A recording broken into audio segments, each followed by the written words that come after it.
something wrong or something was like, well, that was weird or whatever, we just laugh instead of me being all uptight and serious about it. It's just like we just have fun instead. Or I think that's more of like what I would encourage people to. You're listening to Get Your Marriage On, the fun and spicy podcast bringing you new tools and fresh ideas so that you can be the sexiest couple you know. I hope you've enjoyed the slight change of pace over the last couple of episodes. Rather than interviewing professionals, I wanted to share stories from real, ordinary couples about how they've transformed their marriages into something extraordinary. I love their stories because they're real, vulnerable, raw, and very inspiring. And I don't know about you, but I learned so much from all of their openness and what they've gone through, their ups and their downs and their challenges, and the amazing things that they've learned. Anyway, this is our third and final Sextimony episode in our 3-part Sextimony series, where we've been sharing episodes from ordinary couples about how they've transformed their marriages and found great joy and connection from a satisfying sex life. Maegan and her husband Sam have been married for over 10 years. You'll get to hear Maegan's inspiring story of overcoming unwanted pornography use, how a disappointing honeymoon led to her speaking up more for her desires in the bedroom, how oral sex has helped her connect with her husband and also led her to be more adventurous and confident in the bedroom, and how honest improvement in her sex life has led her to stronger faith in God. You'll also hear how being playful in the bedroom leads to great sex. I hope you've enjoyed this series, and if you want to be part of a future Sextimony, email me and we'll see what we can work out. Anyway, let's dive in. And Maegan, I'm so delighted to talk to you today. Thanks for coming on the podcast. Thank you so much for having me. Thanks. Let's start with a little bit of foreplay, shall we? Okay. I want to hear how Sam proposed to you. So I had just come home from work. I was still in my scrubs because I'm a nurse.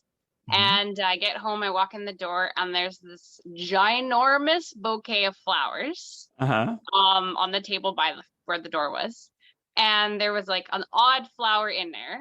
And so I pull it, and there was a note on it, and it said, follow the trail. So there was a trail of petals from the bouquet and into my bedroom, where my bedroom was covered with sticky notes. And then there was one note there that said, I know I've asked you many times before, but this is for real.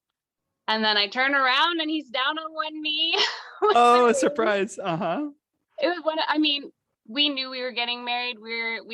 We planned it for years. We were waiting for me to finish nursing school.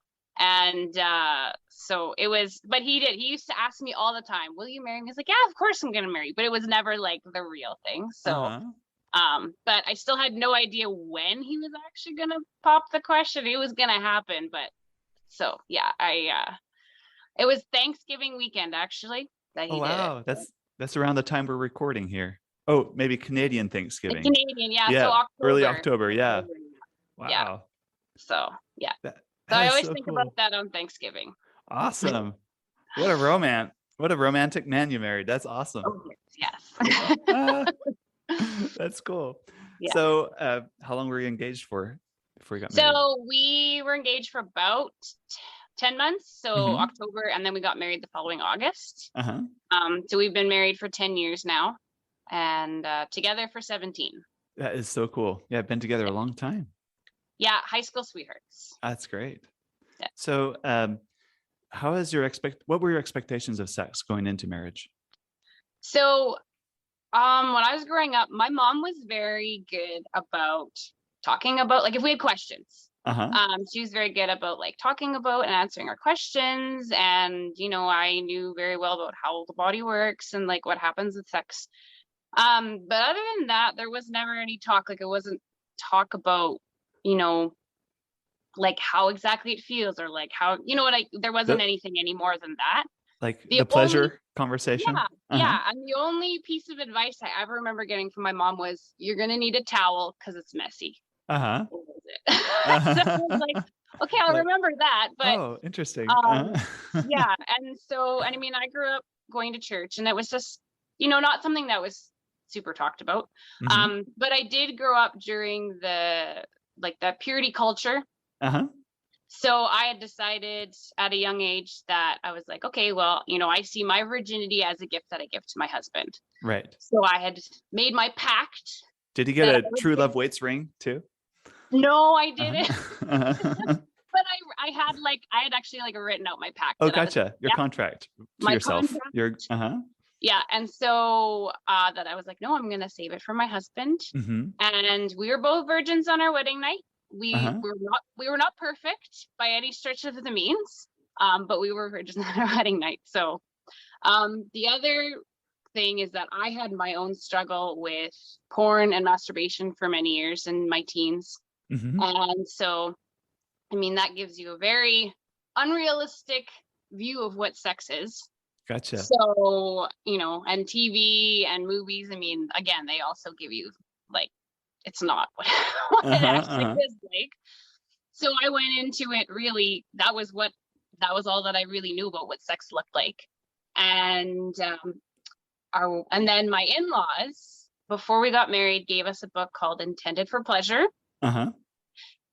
Which I have reread since then, and I'm like, I don't really remember a lot of the stuff that I read in this book, but the one thing I remember was that he talks about, before your wedding night, stretching the hymen to kind of help things so it's not so painful. And I was like, that's kind of weird. I don't really want to be going digging around in there, whatever. So I'm not going to do it.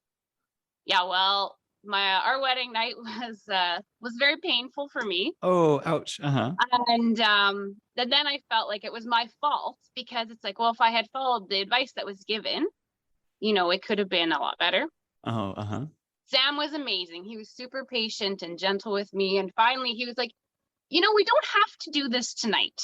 And so, we took a little bit of a break and everything, but I pretty much blamed myself for the way that our wedding night went. And Gotcha. so, yeah, that was kind of the expectations prior to our actual wedding night. So Gotcha. So a little bit of that, I guess, self-shaming a bit about that. Yeah. Gotcha. You mentioned something that very few women are openly willing to talk about, and it's pornography and masturbation. Mm-hmm. Can you talk a little more what that was like, and what your struggles were, and I guess and how you got through that? Sure. I struggled from a very young age. And it wasn't so much like watching porn videos or looking at porn magazines. It was legitimately just watching movie and TV. And I struggle, it's hard because I've learned a lot more about it in the last few months, because Sam and I have been going through the Life After Pornography course, and just understanding more that it's like, okay, so this is actually more of a coping strategy. And so I've been learning and trying to understand where it's like, okay, this is probably why I was doing it as a kid. It felt good, and maybe I was uncomfortable or upset about something, and so I masturbated just to feel good in the moment. But it was a absolute complete secret for many, many years. I never told anybody. That was never ever talked about at church ever, and certainly not about women having that issue. Right. So it wasn't until I was I think I was 16, and I actually happened to have one of those kind of miraculous where I had prayer for something else, and then I noticed that I just really wasn't struggling with it anymore. And it wasn't until after that I talked to my husband about it, and just said, I'm thinking he's gonna break up with me for sure. And he obviously he didn't. And I really didn't struggle with it much more after that until pregnancy. Okay. For whatever reason, I don't know if it's higher libido, probably. Could be. Who knows? I just know that. And it's as soon as I'm not pregnant, it's it's almost gone. It's very strange, but that was in my adulthood, that's where I've struggled the most, is just when I've been pregnant. And so it's hard to explain exactly I still don't know exactly what my trigger is, or but it's obviously, I thought I was done with it, but it's obviously still a bit of a lifelong struggle that I'm working through. So we all have urges, and it's just how we manage those. Right. Reality is too that I think through the life after pornography and being like, if I have an urge, it's like, that's okay. Like, I'm allowed to have an urge. just feel it. Like, you don't need to make it go away, And so then it's like, well, and I'm married. And so it's like, I can just like, let it simmer. And then later on when the kids are in bed, then it's like, okay, and now I've been simmering all day and have a nice experience. And so it's just, now allowing myself that it's okay for me to have those feelings and urges and I don't need to like make them go away. So. Awesome. So early on, you mentioned to me earlier that you kind of went into marriage almost with a duty. It's a wifely duty mind frame into sex. Can you talk more about that? Yeah. So, I mean, again, in the church, really the only things they don't go into details about sex, or at least they didn't, but it was more like, this is the husband's need and it's the wife's duty to fulfill this need. And if you don't, then they're going to go have an affair or they're going to go and look at pornography or whatever. And so, that that's was such a harmful message. I know, it's really bad. It's really bad. And I was at the point where I really felt like I could never say no. And if I did say no, I felt terrible. Like I was a horrible wife for saying no. And so that was and it's only been in the last year. Yeah. No, that's actually not. It's not that it's not that the need is an orgasm or release. It's the need is connection. Yeah. Right? Like it's not that he's like, I just want to get off. It's like, no, I want to connect with you. I want to have sex to connect with you. And so when I got my head wrapped around that, it's like, okay, well, then I want to do this because you're trying to connect with me and I want to connect with you. Gotcha. So one more time, the shift of thinking that went from, oh, I've got to do this from a duty to more of, what is it? I want to connect with you and this is how I connect with you.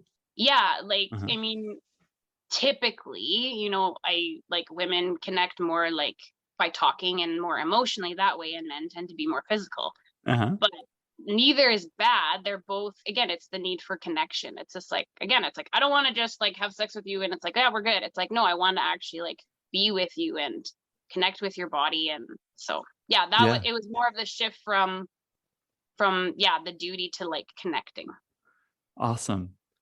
Yeah. So when did you find the Intimately Us app and how did that help you? So it was about a year ago that I actually have the Duggars all on my Instagram. I follow them. And one of them had mentioned your app. Jill. Jill. And I was so like, I was always so scared to Google anything or look up anything because I was like, I don't want to find anything raunchy or gross. Right. And then with my struggle with porn, I just didn't want to fall into anything. So I was always just like not wanting to look up anything. But then when she mentioned, I was like, okay, if she's mentioning on her Instagram, then it's got to be like clean and good. And so I was like, I have to look into this.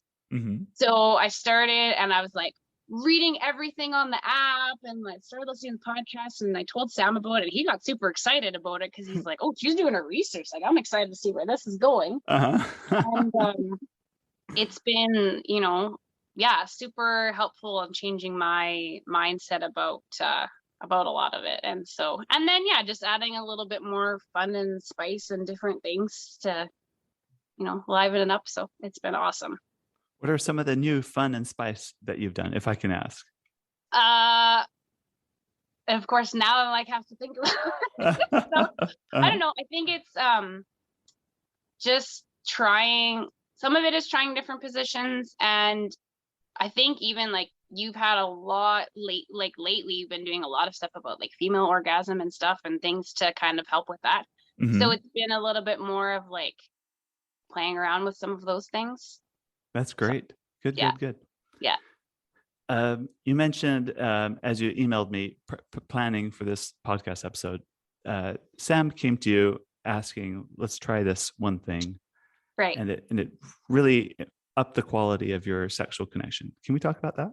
Yeah. And so what's the story behind that? So I think what happened was I'm trying to remember the exact timeline, and I think it was about like maybe 5 years in.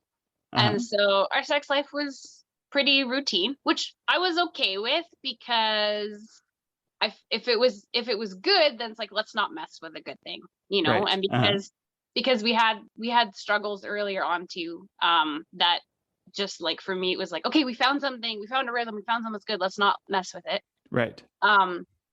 But it was getting to be kind of the same old. Uh-huh. And I can't remember, I think we were going through like a devotional book together, and it had some like question or whatever about, you know, is there something that you would like to try or do? And so, you know, I asked him like, do you? And he was like, well, yeah, I would like to try oral sex. I've heard it's really pleasurable. And I'm like,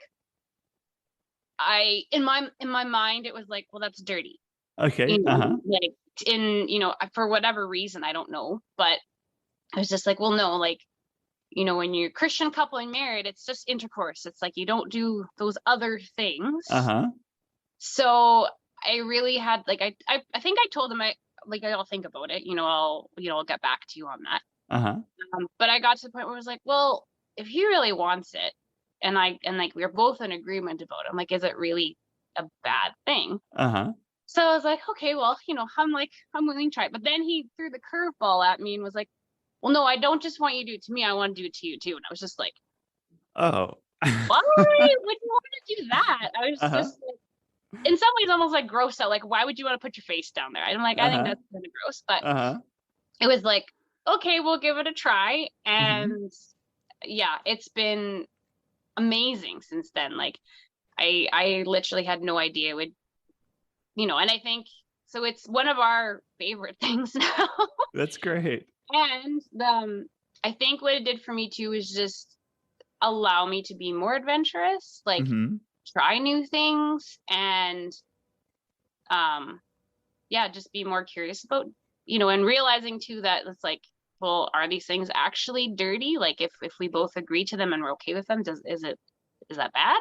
Uh-huh. So yeah, it's been it definitely brought in just something new, you know, and so again, it helped me to be a little bit more open to trying new things too. So If there's anyone listening to this that kind of like you and Sam, they're like, I kind of want to try oral sex, but I'm really not quite sure about it.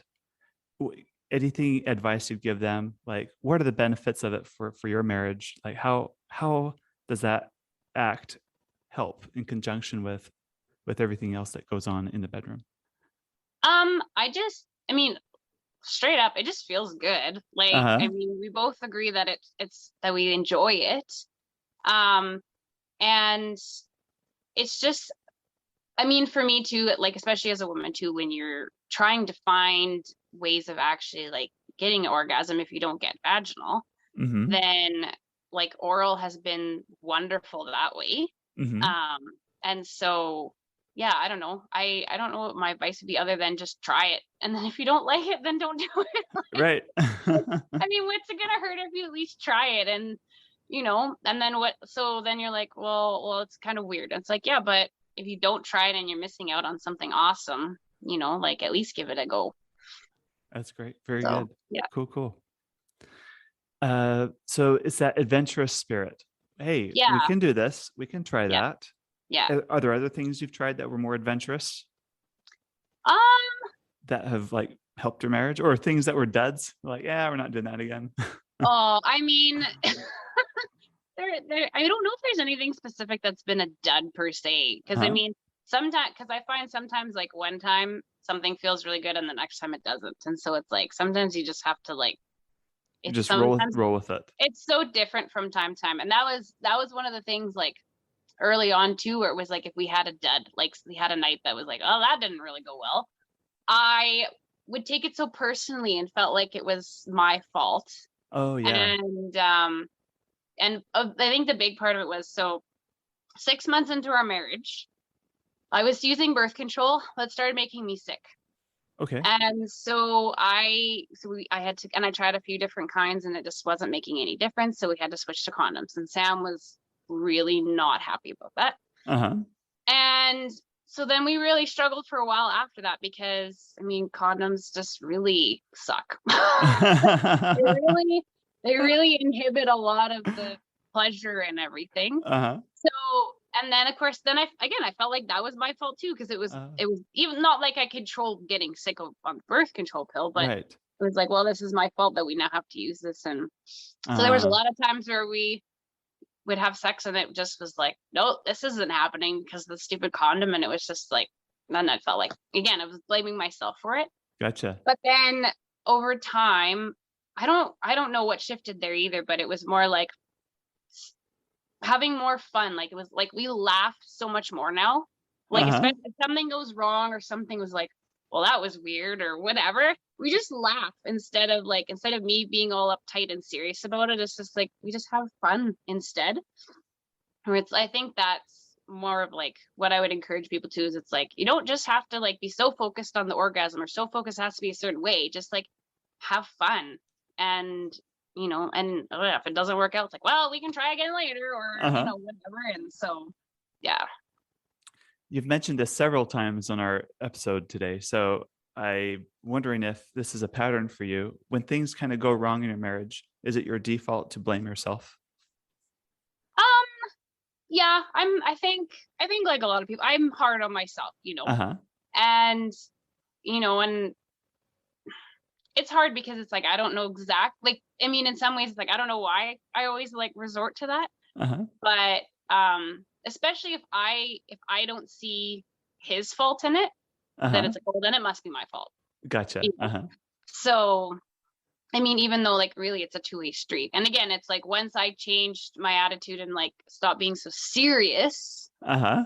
like it has to go this way and it has to be like the climax at the end of it instead of just being like, hey, well, let's do this and then, we'll see where it goes and just laugh and have fun. Uh-huh. Again, the connection piece as opposed to just getting off, right? Right. So, yeah.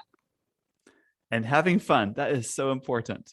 And that's been a big thing in like like listening to your podcast and stuff too has like really helped solidify just the like having fun and enjoying just being together.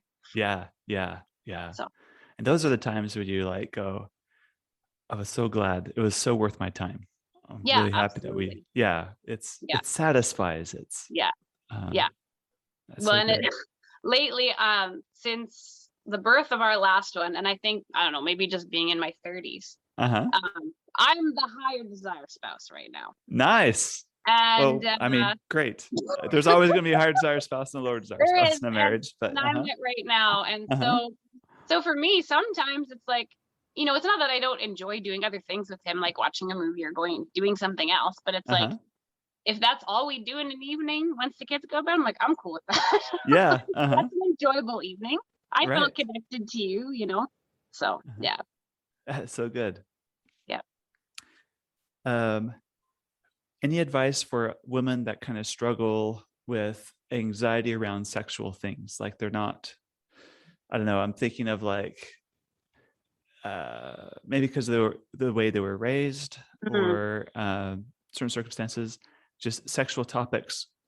They're just not comfortable talking about sex. Right. They're not comfortable voicing what they want. In fact, they even haven't allowed themselves to think about what they want sexually because they just haven't even, it's like having an underdeveloped muscle, but they don't look at it that way. They just like, they've just kind of cut off that part of themselves.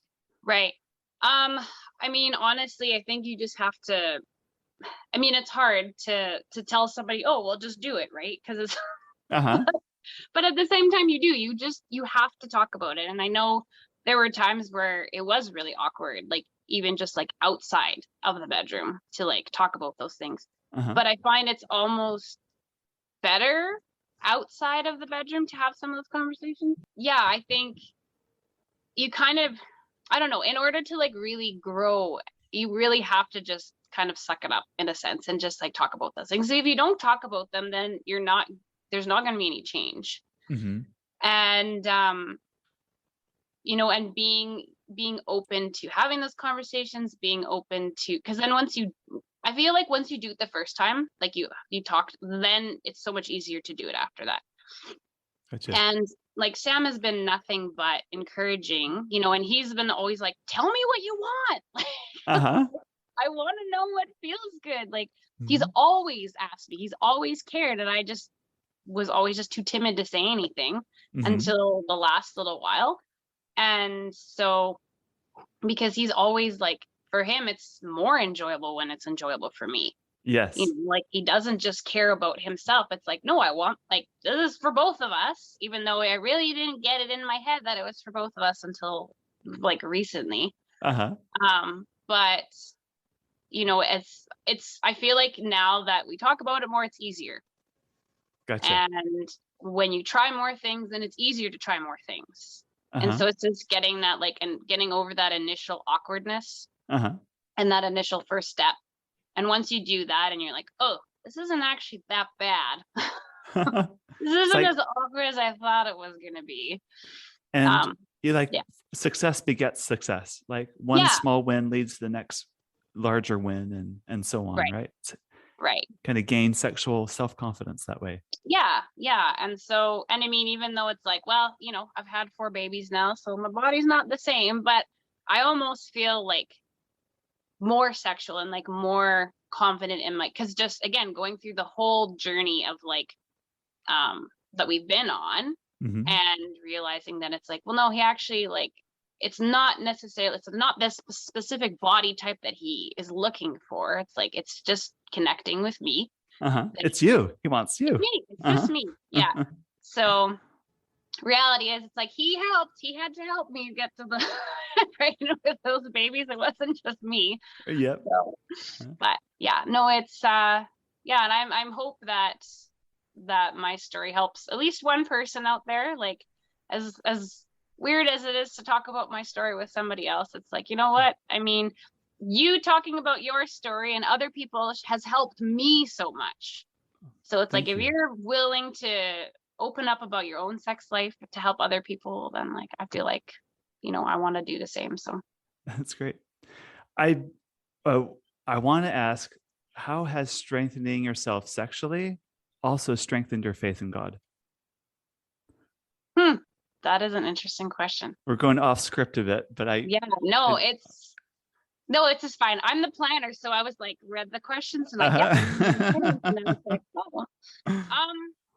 I think just realizing that he cares about everything. He cares about every part of my life. He's the one that created sex. And he didn't have to make it as pleasurable as it is, but he did. He wants us to have pleasure. He wouldn't have made it that way if that wasn't the case. And so the fact that he cares, and interesting, just this last week, so about a month ago, I confessed to Sam that I had been lying to him for a whole marriage that I was having vaginal orgasm. I was not. I was just not pretending that it completely, like, it was pleasurable and everything. I just wasn't getting the climax. Okay. And so I felt really strongly that I needed to tell him. And he was very much like, well, you're really the one that's like not benefiting from because of your lying to me. He's like, right. He's still been getting pleasure, but I'm the one that's been gypped off from this. And so then I'd been like, okay, well, now I'm actually like going to make the effort. Like, let's see if like I can actually have this. Looking up all your tips. Like, again, you're talking about vaginal orgasm. The last week has like been like the perfect timing. And then I just prayed to God the one night, and I was just like, Lord, I would really like to experience this. And that night I did. Whoa, way to go. Just like, I'm like, I don't know, like, all I have to do is ask. Is that all I had to do? And I just didn't do it for whatever, because I just didn't think you cared, or so it's just one of those reminders, like, yeah, no, he cares, and I just simply had to ask. That's great. Matthew 7:7, ask and you shall receive. Yeah. And I mean, maybe even just simply the fact that I confessed to that I was lying about it. Like, I mean, it could be, the whole, who knows? Only God knows. And that's fine. Right. Lord, I love that though, because it does show if God could care about your orgasm, your vaginal orgasm, surely he'll care about other details of your life too. Oh, absolutely. So that faith in one area kind of bleeds over and strengthens your faith in other areas of your life. Totally. And it goes the other way too. If he cares about me finding, my lost car keys or something small like that, surely he can want to help with my sexual relationship, which is so important, so vital to the strength of my marriage. So totally. I love that. That's great. Yeah.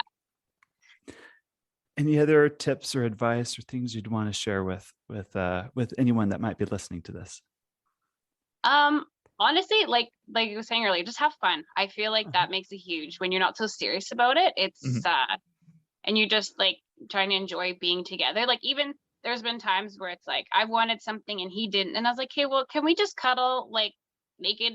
Like if nothing else happens, that's fine. But I still just want that like that skin to skin touch. And then having fun doing, and trying new things, I think is I still struggle sometimes with trying new things. Sam is far more adventurous than I and far more spontaneous than I am. Very like I'm the planner. And so sometimes he's like, let's do this. I was like, okay. That's right, I guess. So that dynamic where he's more spontaneous, you're the planner, but he's more adventurous. Like, does he need to like tell you several days in advance or like give you some time to ruminate on it? And then like, how does that work? Sometimes I do need the warning. Like a heads up. Yeah. Sometimes it totally depends where I'm at though too. Like if he's the one initiating and I haven't warmed up yet, then you got to give me some time. But if it's like I'm already like, I'm already primed and ready and he wants like, yeah, sure, let's go for it, But that's cool. Yeah. Awesome. Anything else you want to share?